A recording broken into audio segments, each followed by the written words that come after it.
Hello friends, అందరికీ నమస్కారం. Telugu life story వింటున్న ప్రతి ఒక్కరికి థ్యాంక్ యూ సో మచ్.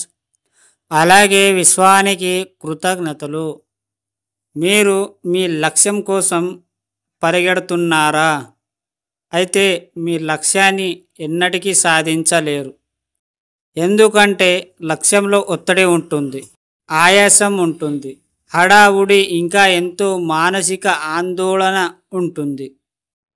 మీ లక్ష్యంలో స్పష్టత ఉన్న అది చేరువలోపు మీ మనసులోని ఒత్తిడి దాన్ని అడ్డుకుంటుంది.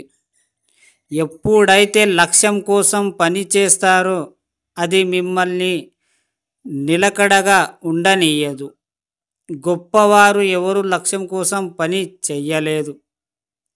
లక్ష్యం కోసం పని చేసిన వారు ఇప్పటి వరకు ఏది సాధించలేరు.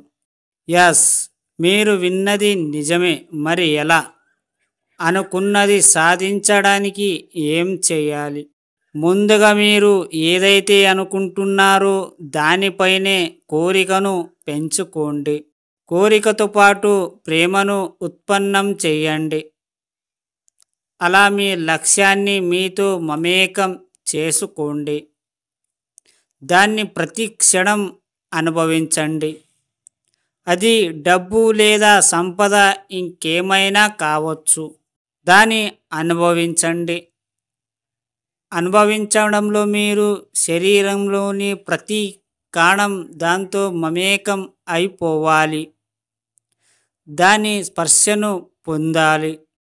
అప్పుడే మీరు అనుకున్నది సాధిస్తారు. లక్ష్యంలో మీ మనసు యొక్క ఒత్తిడి మాత్రమే పని చేస్తుంది. దాంట్లో ఎలాంటి మమత్వం ఉండదు. మీరు ఏదైనా కోరుకోండి, ప్రేమించండి, అనుభవించండి, అది మీదైపోతుంది.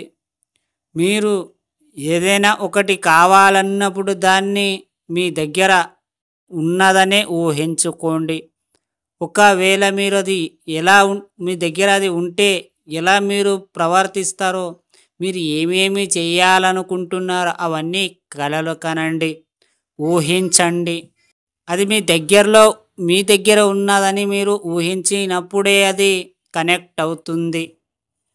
మీకు ఏదైనా ఒక చిన్న ఎగ్జాంపుల్, ఒక బైక్ తీసుకోవాలని ఉందనుకోండి.